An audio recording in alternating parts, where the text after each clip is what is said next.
Bonjour tout le monde. Bon, je suis très heureux de vous retrouver dans le cadre de cette vidéo et ce matin, nous allons parler d'un sujet qui touche un peu à mon expertise de traitement des eaux.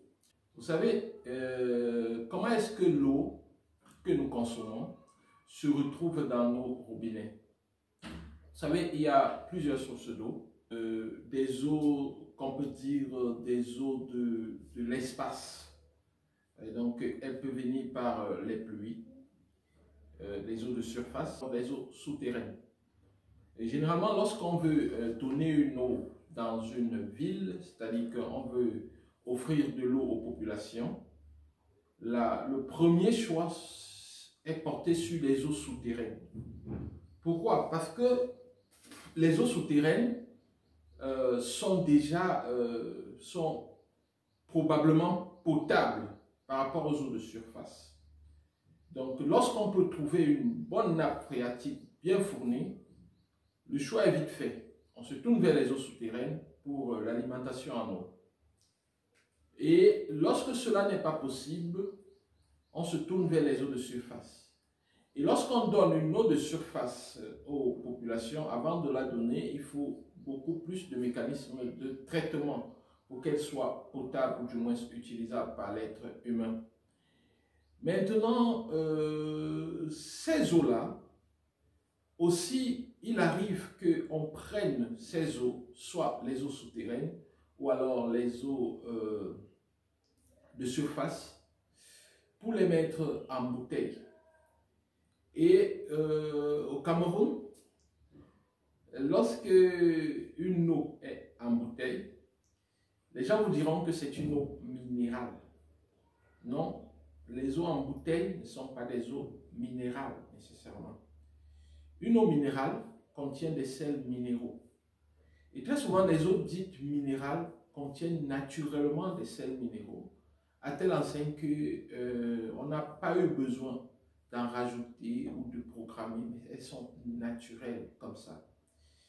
Et c'est le cas de certaines eaux en bouteille, mais pas de toutes les eaux en bouteille. Donc, il faut bien faire la différence, il faut bien observer. Et les boissons gazeuses, si vous remarquez, la plupart des entreprises qui font dans les boissons gazeuses font aussi dans l'eau.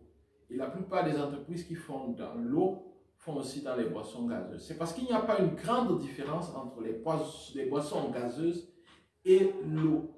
Voyez, généralement, l'attirance des boissons gazeuses, c'est qu'on a envie de se rafraîchir, on a envie de quelque chose de glacé. Et si vous prenez de l'eau aussi glacée, c'est-à-dire vous étanchez votre soif avec quelque chose de frais, vous pouvez facilement remplacer les boissons gazeuses. Bon, maintenant, qu'est-ce qui peut se trouver dans l'eau qui peut nuire à notre santé?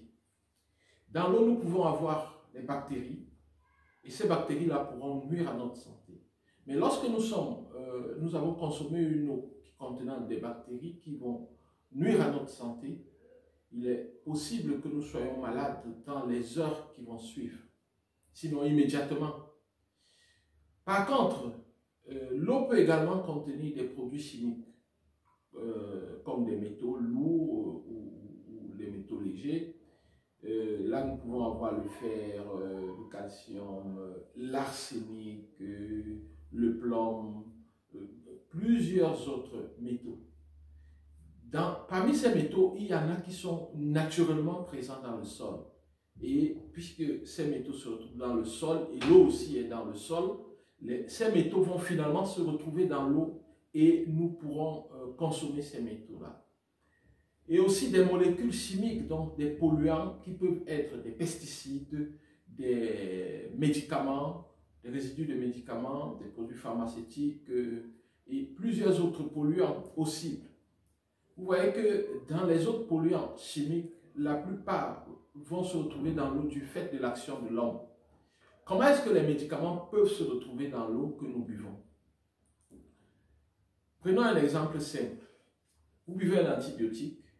Lorsque vous allez au sel ou alors vous allez aux urines, cet antibiotique se retrouve dans les WC.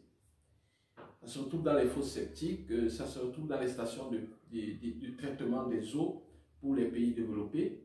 Et ces stations de traitement des eaux ne sont pas équipées des mécanismes qui permettent, ne sont pas toujours équipés, des mécanismes qui permettent l'élimination de ce type de pollution. Ceci étant, ces médicaments-là vont se retrouver dans les rivières.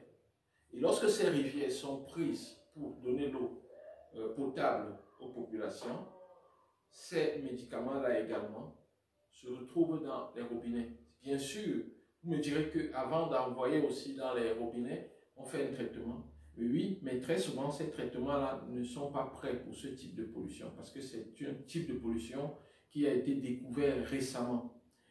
Et c'est ainsi que vous allez prendre dans votre eau de robinet, vous allez trouver des antibiotiques, des hormones féminines, donc parfois des hormones contraceptives. Supposons qu'une femme, quelque part, prend des hormones pour ne pas accoucher, pour ne pas faire d'enfant, pour bloquer et tout. Et ces hormones-là se retrouvent dans les os. Et finalement, une femme qui, elle, voudrait avoir des enfants consomme cela. Ou du moins, un homme qui, lui, n'a rien à voir avec ses hormones féminines consomme cela. Donc, vous comprenez donc pourquoi dans nos sociétés où lorsque nous ne contrôlons pas bien certains types de pollution, il peut y avoir une prolifération de certains types de problèmes dans la société et même une réduction des naissances. Donc, c'est un problème à prendre à bras le corps, mais pour vous, à la maison, vous devez juste faire attention lorsque vous consommez des eaux et surtout lorsque vous faites un forage à la maison. Faites attention parce que si vous n'avez pas un expert, qui peut contrôler votre fourrage, contrôler vos eaux, vous devez vraiment faire attention. C'était le message de ce matin sur les eaux et j'espère qu'il vous parlera et qu'il vous permettra d'être un peu plus vigilant par rapport à vos questions d'eau.